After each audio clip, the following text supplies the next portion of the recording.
Hey, friends, welcome back to the Bonus Bone Podcast. Woot woot. Shasta, Mr. Woot Woot Lamont, Tonelli, Yo, who's what's half his size happening? at this point, looking fabulous, by the way. Fabulous. And Mr. Baby Huey. I say that because you've been on a diet. I mean, this isn't a commercial or a mention, but it's been working. People who watch the pod can tell. Gradually coming off little by little. Yeah. Very good. Abundant life weight loss. Have you noticed a difference with your wang? Does your wang look bigger? I guess it would, right? I mean, they say when you lose 10 pounds, the thing is, it adds it's like not an whether inch. it looks bigger or not. It's like, wow, it's there. It's how much you can see It's it. there. Yeah. I didn't know how long it was before. Yeah. It's like cutting the grass around a mailbox. Exactly. There you go. Man, Cutting the shrubs. The Kelly called the pot black. I did not mean to start this podcast episode with wiener talk. Let's start over, shall we? All right. So this week we are doing a very popular thing to do on the internet, which is ask me anything. But since it's us, it's ask us anything. So we put this up on social media, and thank you to my niece, Michaela, who put some of the questions into a nice little graph here so that we We could, got Michaela working on it now. yeah. Way to go, Michaela. Nice. Well, Michaela helps me with a lot of things. And so Cool. I texted her. I was like, hey, can you do this? And she did it immediately. Nice. So, yeah, anything goes. It's just stuff that came in on social, and we could just do a round robin if you like, starting with whoever. So question number 1, what got you into music? That's an easy one. That's an easy lob. Oh, okay. Well, that is an easy one. Go for it. Because I'll tell you what, I don't consider myself in music. When I was in high school, I was in a band with my brother and my buddy Dave.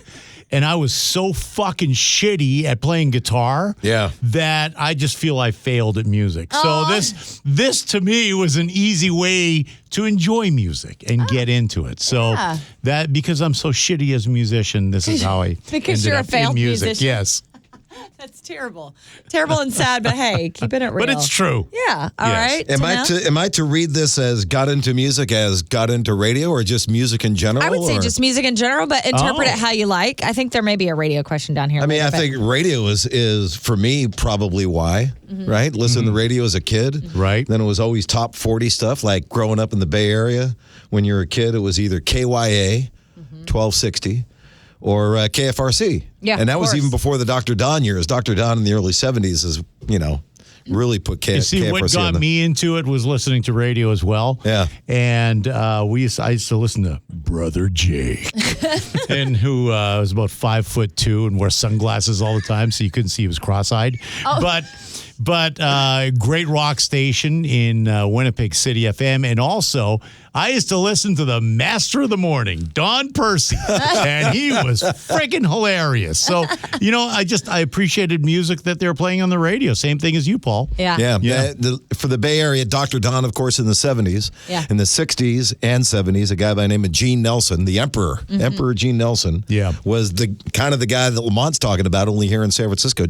I think he's still alive, too. I think Gene is living back in San Francisco now. Wow. But he was legendary How in San old is he? Francisco. I didn't pick him for the death pool. Oh, stop it. I would never pick Gene Nelson. But he was probably one of the, if not the top, one of the top guys because he crossed different formats. He crossed a couple of different radio stations. Yeah. So anyway, you get done with top 40 as your kid. Yeah. And then what really got me into rock music was, and to come full circle, was K-San back in the late 60s. Sure. And, That's so cool. and that was actually a former KYA jock that started that. Big Daddy Tom Donahue. And Legend. Big legend. Well, big legend. Big legend, yeah. In more ways than one. Yeah. He could give you a run for your money, Baby Huey. On That was my dad's favorite DJ growing up. what, Big Really? Daddy Tom Donahue? Yeah. Mm-hmm. They had Russ the Moose Syracuse. And so anyway, Russ the Moose. K-San, the underground years in the late 60s, beginning like in 67, 68. And you're like, oh, wow, what is this? Because you didn't hear a lot of the album rock on radio on top 40. So Right. K-San is what did it for me. That's so crazy. That's a weird come full circle moment. How about you, for Chasta? you. My brother. I always looked up to my Bubba. He was 4 years older than me. So, anything he was into, I was into legitimately. Like he was into wrestling. And so I would put on his little wrestling singlet. And, oh, yeah. How much older is he than you? 4 years. Yeah, so my brother's 4 years older than I am. Yeah. And a lot of my music stuff while I was listening to K-San was from him because he was going out and buying albums and stuff like that, and bringing them home. And I remember the first time I heard Johnny Winter was an album my brother bought. That's awesome. You know, and it's funny because I had an older cousin, and he used to drum. And the first time I'd ever heard the Immigrant Song was at his place. I'm just like, holy fuck, that's a great song. Yeah. What is this rock and roll? Yeah, you speak of. Yeah, I mean, this was in the 80s. My brother was heavily into like the Crew, you know, and so that was kind of where it started. And so whatever he liked, I just automatically liked. And he went to Motley Crue concert with his friends. He was like 13 or 14. That's the one where you snuck in? And that was the one where I snuck in. I told my mom I was going to the bathroom and I snuck in the gate. But yeah, so, and it's always, you know, it was like that for a very, very long time until I was old enough to kind of start branching out in the 90s when I got heavy into grunge and Pearl Jam and Nirvana and all that stuff. But yeah, Bubba started it all for me. What about you? For me, my parents, totally. What my mom was playing in the car, driving us to and from school. What would she listen to? Music-wise, she loved like her old school R&B. That's the one I definitely grew up listening to a lot. And then various rock that she was into. It was always because she was driving, so she controlled the stereo. So we just listened to what she was playing. And then even on the weekends, so in our house, my grandpa's old turntable was there, and on the weekends my mom would play her vinyl collection on there. She would drink her rum and coke and listen to all the vinyl in the room there. So just the variety of stuff that she had, like the first Beatles album, all the Rolling Stones, War, all the just old school R&B, rock, dance music, all that stuff. It was just new wave, any of that stuff. But then also with my brother, since he's older, I remember in middle school, he was bringing home a lot of stuff and introduced me to like thrash metal and punk and stuff that his friends from school would give him, and he would bring it home. And that was just really cool to hear. And just my Aunt Katie, she also was a big classic rock. So Van Halen, AC/DC, a lot of that stuff was from her, but my brother as well. So that's cool. Yeah, no, the family stuff, that was always really important. And the radio too, listen to the radio a lot. When I read music, I thought immediately about rock, but I do have to give a shout out to, well, first of all, my dad was a music lover in a big, big way. But my grandpa used to old school country, like classic country was what I was raised on initially. And he thought I was going to be a singer. In his head, I was going to be a singer. Oh, yeah. Oh, the next Patsy Cline. So he would drive me around in his Cadillac playing Patsy Cline and having me sing to Patsy Cline for hours on end. And the only song, I used to take voice lessons, the only songs I ever recorded were Patsy Cline songs. Really? Yeah. Do you have any of those tapes still hanging CDs, around? Yeah, because I did this in LA. Love to hear them. Oh, yeah, I'll have to find them. They're horrific, love to I'm hear sure. them. What is your favorite band? Woof. Okay. That's ridiculous. It's so insane. So easy. It's so easy. Yeah, we It can is? all. Yeah. Well, for him. Yes. For Baby Huey, it is. Well, I think for Huey, Lamont, who is too. it? It's Green Day, of course. Well, for me, I've got about 3 of them. Okay, well, AC/DC. AC/DC, of course, AC/DC right out of the chute. Yeah. Rolling Stones. Yeah. And I would say probably Aerosmith. But, it could change at any given time. I could have another one pop in there. Yeah, So, that's how I am as well. What about you? That Tina? same kind of thing. I mean, you look at, I love the Allman Brothers. Yeah. I grew up listening to the Allman Brothers. But Neil Young, I'm a huge I like Neil Young, too. fan. And so, I mean... It changes on the day. I know. I will say definitively mine because I not only love her music, I love her attitude. She's my spirit animal, is Janis Joplin. I read books about her. I just think I'm infatuated with her in general. But it's hard to say. There's a lot of favorites, but definitely Janis she's my spirit girl. What is your go-to song to get someone into your absolute favorite band? Well, that's a little bit easier. Okay. For me. Okay. I mean, if I'm going to pick, say, the Allman Brothers, like I mentioned, I would pick... Whipping Post? Whipping Post. Great song. I would too, yep. Yeah. I mean, and there are so many other Allman Brothers tunes, too, that could go on that list. But I always go, all right, what's the first one that comes to mind? If you start thinking about it, then you get in trouble. And one you can't argue with. That's such a fantastic song. You're like, yep, I'm on board. Yeah. What about you? Well, for me, it could be like 15 different AC/DC songs. I mean, Jailbreak or Live Wire or Sin City or Gone Shootin'. Mm-hmm. I mean, I could list off... Gone Shootin' is an underrated song. Oh, great song. I could list off a ton of AC/DC songs. For the Rolling Stones, Gimme Shelter. Or Can't You Hear Me Knocking? Can't You Hear Me Knocking is my favorite. Great friggin' song. Yeah. Green Day? Which Green Day? Welcome to Paradise is my personal favorite song, but I think for most people, I would say maybe Basket Case, that just hit 1 billion streams. So Wow. Green Day was celebrating that the other day. So Okay. anything from Dookie, but yeah, Basket Case was probably the big hit from there. Yeah. But if you want to go American Idiot, I mean, title track American Idiot, or I really like Jesus of Suburbia. Okay, we're not naming all their songs. Yeah, It's it's not a discography. It's a 9-minute song, but kind of really the different, like there's 5 different mini songs in there that really encapsulate. That's why you picked it. So Yeah. you can Yeah. talk about 5 songs. Yeah, so it really captures their style. I would say for me with Finally Janice. working smarter, not harder. Yeah, exactly. That'll be a first. A Janice song would be Maybe because it shows her actual singing chops. I think a lot of people don't realize how well she actually could sing. Cry Baby. Crybaby's another Oh. one, but Maybe is the song where she vocally is just absolutely on fire. But what's great about her is that if you put on any live record, every song is different. Like she never sang this same song the same way. Okay. Twice, ever. Oh, depending Because on she the would performance. riff, yeah, she'd riff in the middle of verses and stuff, and it was just her Well, she live was stuff was stoned. so amazing. Absolutely, she was stoned. Yes, but that was absolutely. when She she was felt it. enlightened and She she was telling felt the it, baby. stories. I love Yes. it. All right, next, let's see. Oh, Chasta, how big is your hometown, and do you still have friends there? Yes, my hometown. Well, when I left, I would say it was about 4,000 people. It's probably a little bit more than that now. Really? I used to say it was, well, I could look it up. I used to say it was a 1 stoplight town, but it's not. Now I think there's 2, maybe 3. Wow, look at that. Progress. And we went from a Walmart to a super Walmart many years ago. That was also That's a big deal. step. Yeah. Yeah, so Put everyone else out of business. yeah. Yes, I still have many friends at home. I don't talk to them all that much because distance is a thing.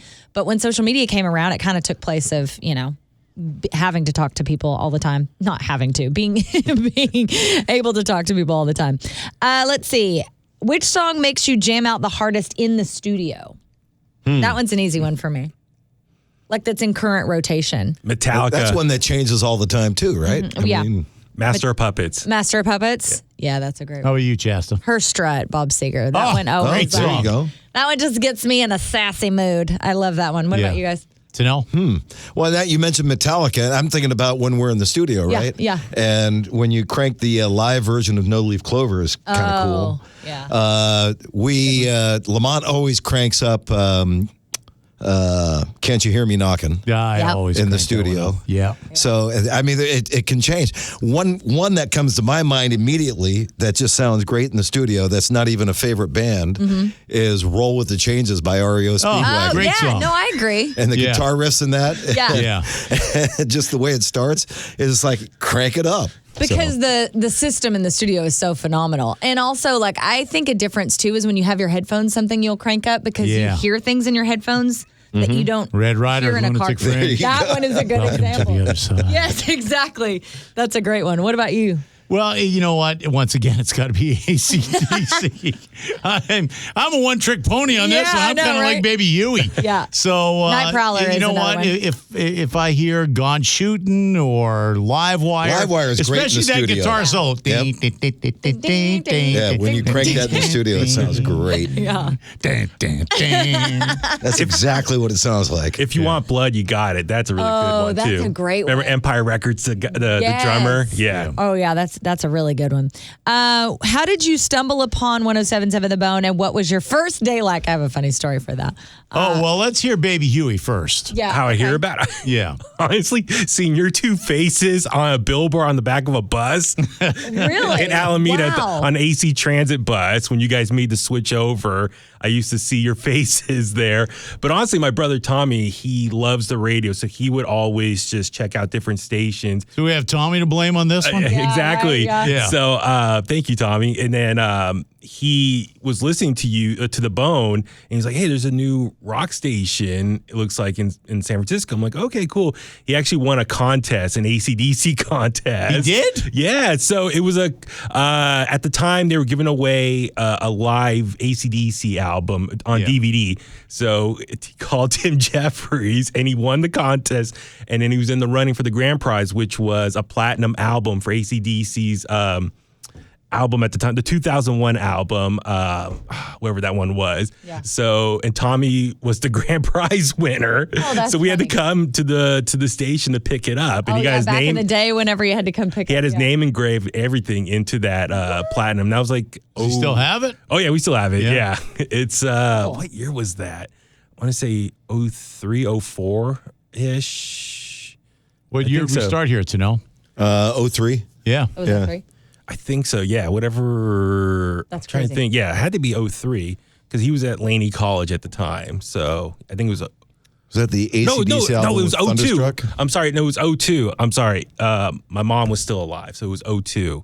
So part two question of that. Whenever you got the internship, did you choose the Bone as your internship? Yeah. Through Oh, college? Yeah. Okay. And then they placed you here and then you. So when I applied, I specifically applied for the Bone. Got it, because okay. each station was different at the time. Right. And then, none of that exists anymore. Yeah. But So it was specifically for the Bone Okay, got it. promotions. And yeah. how long were you an intern before you got hired?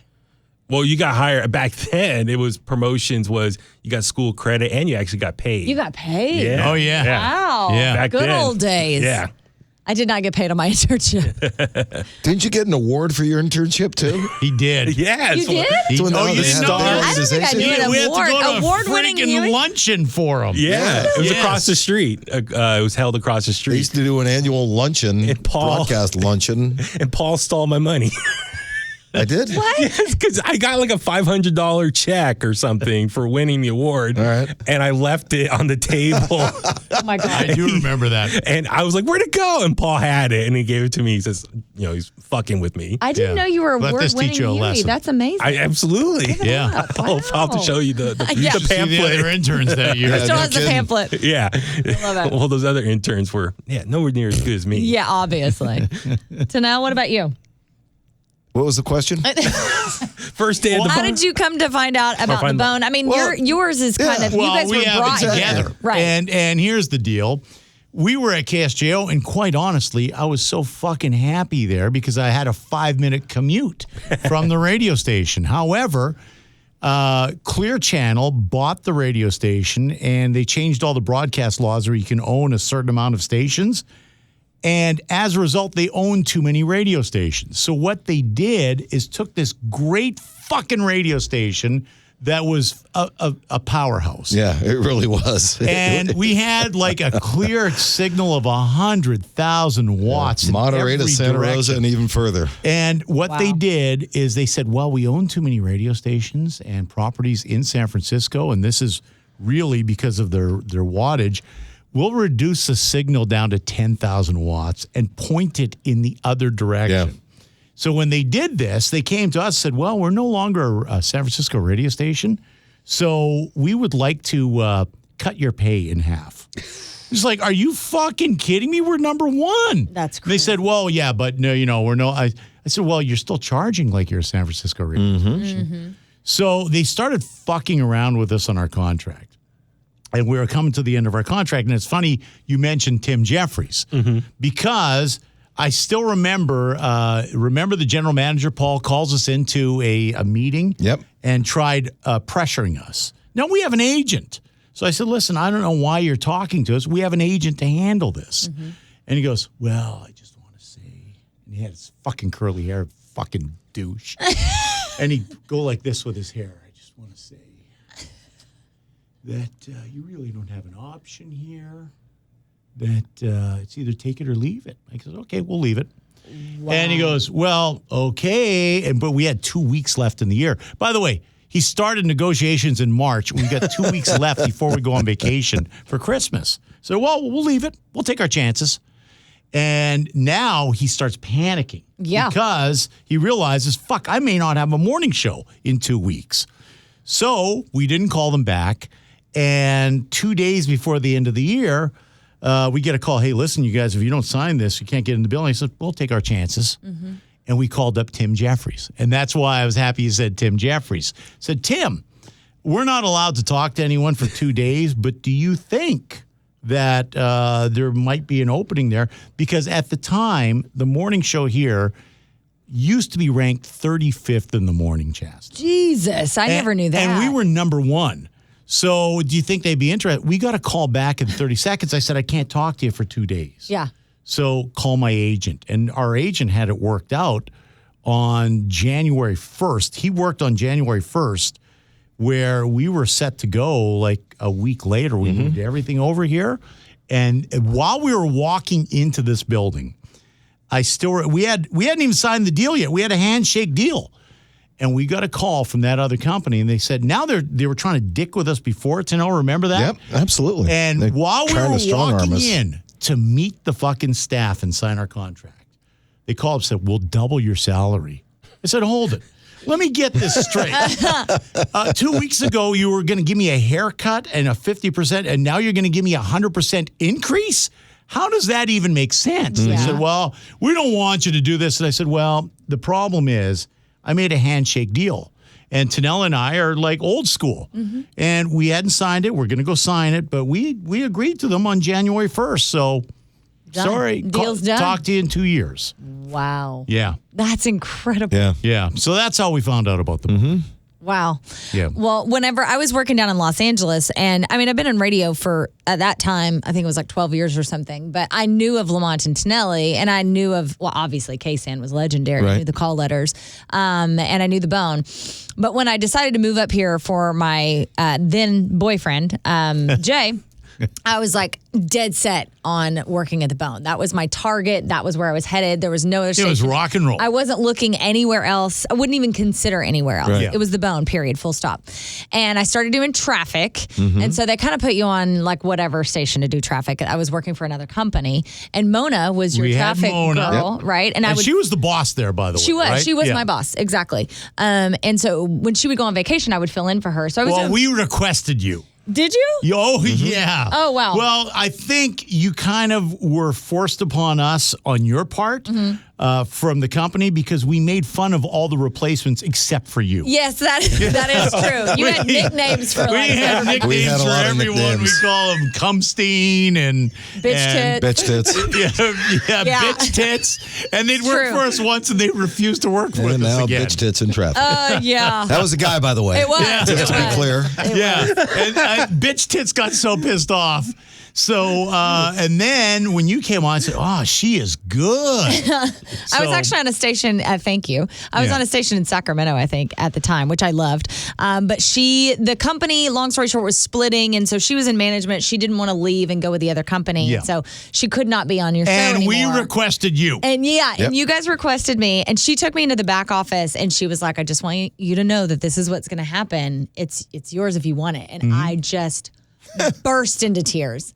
I was like, "What? How is this The even thought of possible?" working with Yeah, no us. kidding. In a good way. That's the But effect then- we have. But then here's the other side of that coin. Yeah. Everyone was like, "Oh, you're going to take that gig? Oh, man, you got to be careful." They're going to call you bitch tits. They're going to eat you alive. Like, how are you going to do this? It was terrifying. Right. And I remember, this is funny. I don't even think you remember this, Lamont. You made me cry the first day at work. I did. Sorry, second day at work. Okay. Second day at work. The first day I come in and I'm like, eager beaver. I'm there early. I'm excited Yeah. to be on the air. And, they're like 30 or 45 minutes. And you said, you don't need to come in this early. Yeah. You're like, basically get the fuck out. Like, this is my time No, to get the show. I didn't need you that No, no, no. early, though. I didn't I want. know. I was trying to be nice to you. Then the second day I came in, and I came in early, but like maybe 5 minutes later, but like still Yeah. early, like Right. 30, 45 minutes early. Walk in the studio, and Lamont's like, "I told you not to come in Oh, early." I don't remember. And I that. was like, I don't remember that. "Oh my God." Well, I you know was what so though, and I'll tell you why. scared. I'll tell you why. Because that was my editing time. I know. Because I know now. we used to have to get out of the studio at 10:01 back then. Right, exactly. And then I didn't have time to edit shit. There was good reason. Yeah. But you and I became fast friends Oh, yeah. because literally the next week Yeah. was the Blue Waffle incident. Oh, that's funny. I walked into the studio. Was it that early? It was that early. Wow. Isn't that crazy? That's incredible. I know. Baptism And by if fire. you don't know what a blue waffle is, look it up. Look it up. So I walked in the studio. I was not early, but this is like 5:45 in the morning, and you guys are laughing about something, and I'm like, "What?" And they were like, "Oh, do you know what a blue waffle is?" And I said, "No." And he just turned his Google screen towards my face, and I was like, I don't even remember that. You don't remember that? I don't remember That's that funny. showing And from you the then screen. on, it was like love, love, love, love, love. Yeah. Everything was fine. The blue waffle quite literally bonded us, I Yes. guess. Yeah, it got me over. Yeah. I was Urban terrified, Dictionary. though. Yeah. Give it a shot. At first, Not I on was your don't do it computer. at work. No, don't. When will you guys announce Bone Bash 20? That is coming. I have a meeting about that this Wednesday, but I cannot say anything yet. Okay. So we're going to leave that there. Well, you got me on that one because I don't even know the details. Well, Nope. yeah, I'm not going to say Shasta anything. won't share with us. I'm Mum's not the going to word. say anything. Yep. Yeah. Who has been your favorite person to interview? And on the other side of this, what was your worst interview? So you can answer both at once. Well, that's another off the top of your head thing, right? What's the first thing that comes to mind? Because if you start thinking about it, you'll have 10 people. Sure. So the first person that comes to mind is Sammy Hagar. For best. Love Sammy. So, Well, you guys have interviewed him so many times. Yeah, I love the guy from great. He's a great interview. Scorpions. Oh, yeah. Klaus. Klaus. No, it's Klaus, I Klaus, think. We talked to Klaus. Yeah. From the Scorpions. He's always great. Worst interview, I've got two of them. Okay. First off, Bryan Adams. I knew you that. And I'll First tell one you that why. comes to mind. Okay. And I love Bryan Adams. Okay. He's from Canada. However, when you call up for an interview and you give me stock friggin' answers that I'm just like, hey, blah, blah, blah. What is the worst show you've ever done? And that might not even have been the question. It might be, what is your the worst song you've ever recorded or your favorite song? And you could tell he hasn't got an answer for it. So when people do this, well, if I told you that, I'd have to shoot you. Yeah. And I can't even laugh at that response because people who have no friggin' talent answer with that. So I go, really? Answer him and ask another question. And he gives you one of those friggin' answers again that he's not giving you anything. At that point, I just say, okay, bye. And I hung up on him. I remember that day. You remember was that so one? Awkward, yes. But I would say the worst interview ever was Jose Canseco. Oh, what happened? I don't know if I know this story. He was promoting a book concerning steroids, and it was whatever fucking book it was, and it was interesting. Yeah. But I don't know if he didn't even write the book, if he had a ghostwriter do it, because everything you asked him, well, I can't really tell you that. I'd have to shoot you. That's exactly Seriously. It's like, well, what can you tell me? Well, I said, okay, you know what, Jose, bye. And we hung up. And he was on the phone. I think he was in his limousine or in a car or something. He was not even really giving us the time of day. No, it was just the publishers made him call, and he called. And he didn't want to do it. Put nothing into it. So I don't have time for that shit. The worst one is when you have somebody promoting a book and they're like, it's in the book. Right. Fuck you. It's in the book. What? Yeah, well... So what happened was we started bagging him. That was hilarious. And he calls back. Yep. He goes, you guys are prejudiced. I go, prejudiced? How are we prejudiced? This is discrimination. How is it discrimination? You're a douchebag. That's where I'm prejudiced against douchebags who are not talking to me. And it turned into an argument yet. And this is off the air. No, this is on the air. When he called back, I go, hey, let's go back on the air. Oh, my When he God. started yelling at us, I said, okay, we got Jose Canseco. He called back. And he starts yelling at us and told us we were prejudiced. I go, how That's are we great. prejudiced? Yeah. And it turned into great radio, but he was just a horrible fucking human being. That's amazing. I forgot all about that one. That's a good bad one. Yeah. That is a good bad one. Quite honestly, I like when interviews go bad more than when they go well. Well, yeah, I can't Harbaugh imagine. went bad a few times when he was coaching the Niners, Harbaugh. and we would interview him every couple of weeks. Those are my favorites. Yeah, So and what was We the got joke sound that bites. made him... the preparation H. Talking about his game preparation Harbaugh. Yeah. Call it preparation H, and he gave us like 20 seconds of dead silence. We thought his phone Silence. got disconnected. And we go, that's not funny. He goes, I failed to see the humor. Yeah, I failed to see the humor in that. It's the greatest. Which actually made it a great interview. Oh, yeah, it did. It was so awkward. What about you, Huey? I was going to say Brian Johnson was always a fun interview to have. interview. Oh, yeah. But as far as like Great comedians wise, Richard Lewis was always phenomenal. Richard Lewis is a great fucking guy. And Schimmel as well. Whenever Schimmel came in. Schimmel Yeah. is the greatest he was fucking great, too. comic See, ever. And once I'll you tell start you. delving into it, they're all, it's so Yeah. many great ones. Yeah. But I will tell you, Schimmel still had the most awkward interview we've ever done, too. I forgot about that. Really? Yes, because we hadn't seen him for about 2 years. And when he comes in, I go, hey, Robert, you're looking good. But, I mean, he lost a shitload of weight, right? I go, wow, you're looking good. You lost some weight. What's your secret? He looks at me just deadpan. Yep. He goes, I have cancer. Oh, my when he had God. And by the way, this is on the air. Oh. Now what do you say, right? Thank you. I mean, so I go, and I thought he was joking. I go, oh, no, not really. And he goes, not really. Oh, my God. Oh. And it went from bad to worse because he came in there. I don't know if he found out he had cancer 2 days before or something. but he was forced to go on the road to do his comedy shows. Oh, my God. Oh, yeah. And another time that we had him in there, too. I mean, the thing with Schimmel I loved because he always told the fucking truth. Yeah. And he ended up working cancer into his act, too. Yeah. I mean, wow. Another one was, like hey, man, what's new? My wife is divorcing me. Yeah, that was another one. She's cheating on me? Yeah, she was cheating on him. Oh, God. Yeah. He was the greatest fucking guy. I loved him. When we got off the air, he didn't have a car and he was getting a divorce from his wife. I used to have to drive him from San Francisco to the Oakland airport where his wife would fly with the child and pick him up and then drive him, and the daughter's crying because they're going through a divorce. Oh, my God. And drive him and his daughter back to the hotel again. Just a great, I fucking love that guy. Oh, wow. Yeah.